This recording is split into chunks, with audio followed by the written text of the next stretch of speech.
أعوذ بالله من الشيطان الرجيم. بسم الله الرحمن الرحيم. طاسيم.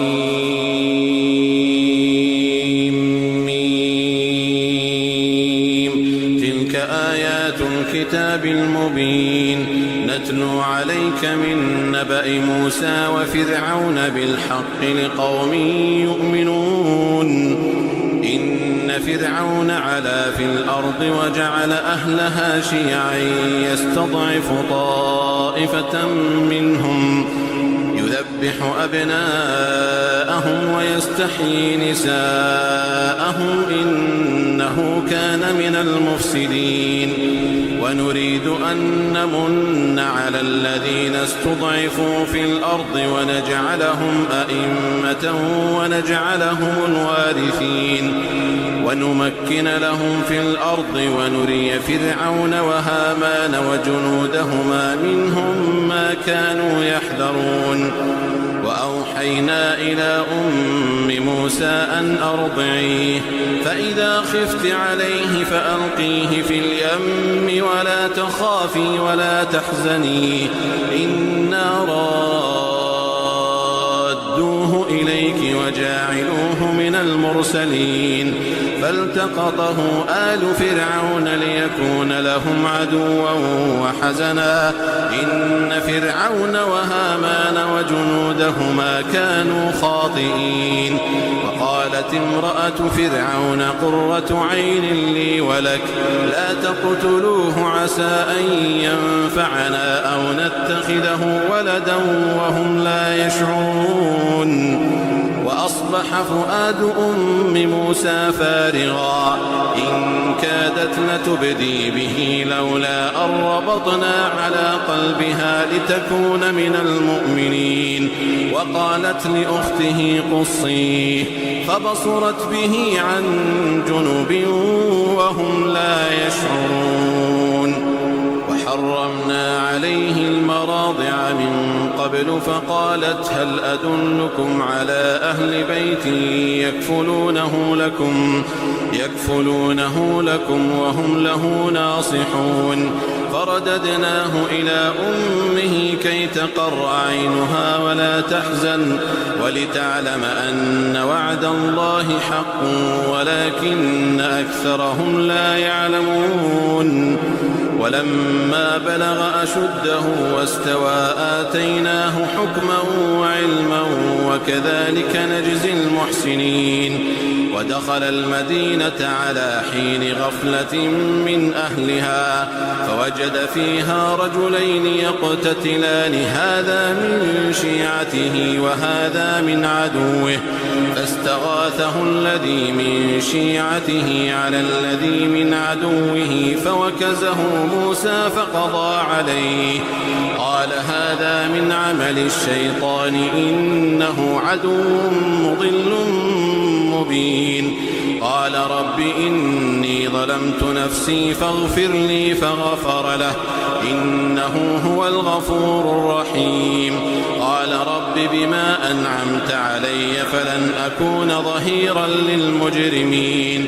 فأصبح في المدينة خائفا يترقب فإذا الذي استنصره بالأمس يستصرخه قال له موسى إنك لغوي مبين.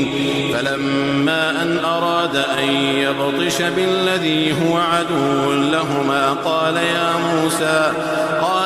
موسى أتريد أن تقتلني كما قتلت نفسا بالأمس إن تريد إلا أن تكون جبارا في الأرض وما تريد أن تكون من المصلحين. وجاء رجل من أقصى المدينة يسعى قال يا موسى إن الملأ يأتمرون بك ليقتلوك فاخرج إني لك من الناصحين. فخرج منها خائفا يترقب قال رب نجني من القوم الظالمين. ولما توجه تلقاء مدين قال عسى ربي ربي أن يهديني سواء السبيل. ولما ورد ماء مدين وجد عليه أمة من الناس يسقون ووجد من دونهم امرأتين تذودان قال ما خطبكما قالتا لا نسقي حتى يصدر الرعاء وأبونا شيخ كبير. فسقى لهما ثم تولى إلى الظل فقال رب إني لما أنزلت إلي من خير فقير. فجاءته إحداهما تمشي على استحياء قالت إن أبي يدعوك ليجزيك أجر ما سقيت لنا. فلما جاءه وقص عليه القصص قال لا تخف نجوت من القوم الظالمين. قالت إحداهما يا أبت استأجره إن خير من استأجرت القوي الأمين. قال إني أريد أن أنكحك إحدى ابنتي هاتين على أن تأجرني 8 حجج فإن أتممت 10 فمن عندك وما أريد أن أشق عليك ستجدني إن شاء الله من الصالحين. قال ذلك بيني وبينك أيما الأجلين قضيت فلا عدوان علي والله على ما نقول وكيل. فلما قضى موسى الأجل وسار بأهله آنس من جانب الطور نارا قال لأهلهم كثوا إني آنست نارا لعلي آتيكم منها بخبر أو جذوة من النار لعلكم تصطلون. فلما أتاها نودي من شاطئ الوادي الأيمن في البقعة المباركة من الشجرة أي يا موسى إني أنا الله رب العالمين وأن ألق عصاك. فلما رآها تهتز كأنها جان ولا مدبرا ولم يعقب يا موسى أقبل ولا تخف إنك من الآمنين. أسلك يدك في جيبك تخرج بيضاء من غير سوء واضمم إليك جناحك من الرهب فذلك برهانان من ربك إلى فرعون وملئه إنهم كانوا قوما فاسقين. قال رب إني قتلت منهم نفسا فأخاف أن يقتلون وأخي هارون هو أفصح مني لسانا فأرسله معي يرد أن يصدقني إني أخاف أن يكذبون. قال سنشد عضدك بأخيك ونجعل لكما سلطانا فلا يصلون إليكما بآياتنا أنتما ومن اتبعكما الغالبون. فلما جاءهم موسى بآياتنا بينات قالوا ما هذا إلا سحر مفترى وما سمعنا بهذا في آبائنا الأولين. وقال موسى ربي أعلم بمن جاء بالهدى من عنده ومن تكون له عاقبة الدار إنه لا يفلح الظالمون. وقال فرعون يا أيها الملأ ما علمت لكم من إله غيري فأوقد لي يا هامان على الطين فاجعل لي صرحا لعلي أطلع إلى إله موسى وإني لأظنه من الكاذبين. واستكبر هو وجنوده في الأرض بغير الحق وظنوا أنهم إلينا لا يرجعون.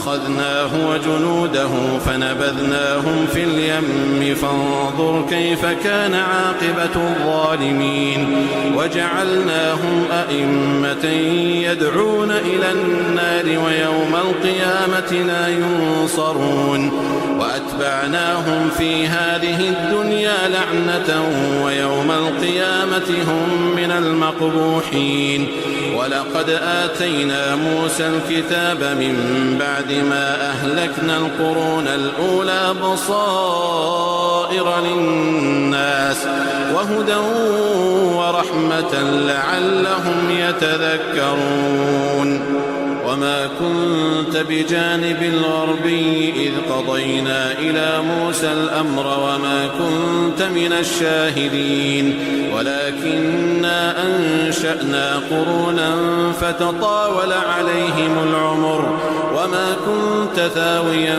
في أهل مدين تتلو عليهم آياتنا ولكننا كنا مرسلين وما كنت بجانب الطور إذ نادينا ولكن رحمة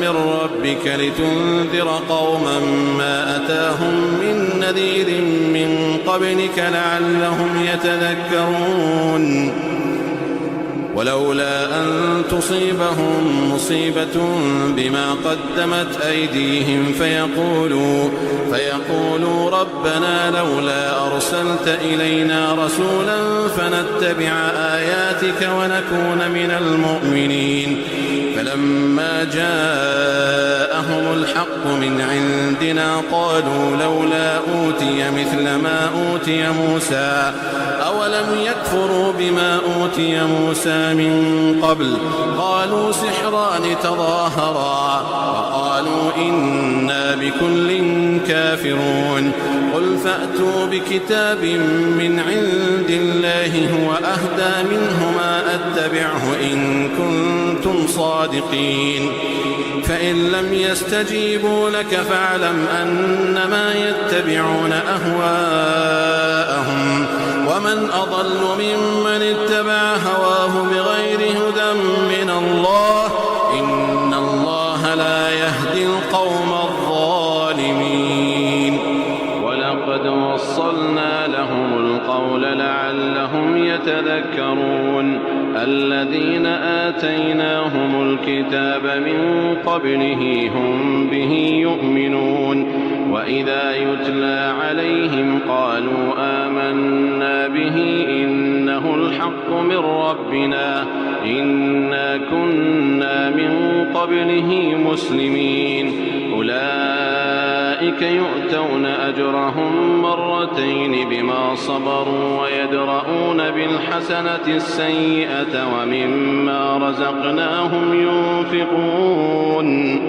وإذا سمعوا اللغو أعرضوا عنه وقالوا لنا أعمالنا ولكم أعمالكم سلام عليكم لا نبتغي الجاهلين إنك لا تهدي من أحببت ولكن الله يهدي من يشاء وهو أعلم بالمهتدين وقالوا إن نتبع الهدى معك نتخطف من أرضنا أولم نمكن لهم حرما آمنا يجبى إليه ثمرات كل شيء رزقا من لدنا ولكن أكثرهم لا يعلمون وكم أهلكنا من قرية بطرت معيشتها فتلك مساكنهم لم تسكن من بعدهم إلا قليلا وكنا نحن الوارثين وما كان ربك مهلك القرى حتى يبعث في أمها رسولا يتلو عليهم آياتنا وما كنا مهلك القرى إلا وأهلها ظالمون وما أوتيتم من شيء فمتاع الحياة الدنيا وزينتها وما عند الله خير وأبقى أفلا تعقلون أفمن وعد وعدناه وعدا حسنا فهو لاقيه كمن متعناه متاع الحياة الدنيا ثم هو يوم القيامة من المحضرين. ويوم يناديهم فيقول أين شركائي الذين كنتم تزعمون قال الذين حق عليهم القول ربنا هؤلاء الذين أغويناهم كما غوينا تبرأنا إليك ما كانوا إيانا يعبدون. وقيل ادعوا شركاءكم فدعوهم فلم يستجيبوا لهم ورأوا العذاب لو أنهم كانوا يهتدون. ويوم يناديهم فيقول ماذا أجبتم المرسلين فعميت عليهم الأنباء يومئذ فهم لا يتساءلون. فأما من تاب وآمن وعمل صالحا فعسى أن يكون من المفلحين. وربك يخلق ما يشاء ويختار ما كان لهم الخيرة سبحان الله وتعالى عما يشركون. وربك يعلم ما تكن صدورهم وما يعلنون وهو الله لا إله إلا هو له الحمد في الأولى والآخرة وله الحكم وإليه ترجعون. قل أرأيتم إن جعل الله عليكم الليل سرمدا إلى يوم القيامة من إله غير الله يأتيكم بضياء أفلا تسمعون. قل أرأيتم إن جعل الله عليكم النهار سرمدا إلى يوم القيامة من إله غير الله يأتيكم بليل تسكنون فيه أفلا تبصرون. ومن رحمته جعل لكم الليل والنهار لتسكنوا فيه ولتبتغوا من فضله ولعلكم تشكرون. ويوم يناديهم فيقول أين شركائي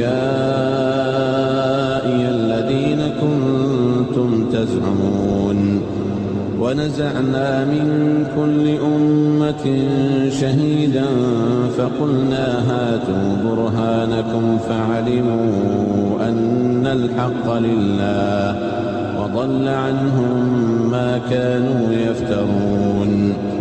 إن قارون كان من قوم موسى فبغى عليهم وآتيناه من الكنوز ما إن مفاتحه لتنوء بالعصبة أولي القوة إذ قال له قومه لا تفرح إن الله لا يحب الفرحين. وابتغ فيما آتاك الله الدار الآخرة ولا تنس نصيبك من الدنيا وأحسن كما أحسن الله إليك ولا تبغ الفساد في الأرض إن الله لا يحب المفسدين. قال إنما أوتيته على علم عندي أولم يعلم أن الله قد أهلك من قبله من القرون من هو أشد منه قوة وأكثر جمعا ولا يسأل عن ذنوبهم المجرمون. فخرج على قومه في زينته قال الذين يريدون الحياة الدنيا يا ليت لنا مثل ما أوتي قارون إنه لذو حظ عظيم. وقال الذين أوتوا العلم ويلكم ثواب الله خير لمن آمن وعمل صالحا ولا يلقاها فخسفنا به وبداره الأرض فما كان له من فئة ينصرونه من دون الله وما كان من المنتصرين. وأصبح الذين تمنوا مكانه بالأمس يقولون ويك أن الله يبسط الرزق لمن يشاء من عباده ويقدر لولا أمن الله علينا لخسف بنا ويكأنه لا يفلح الكافرون.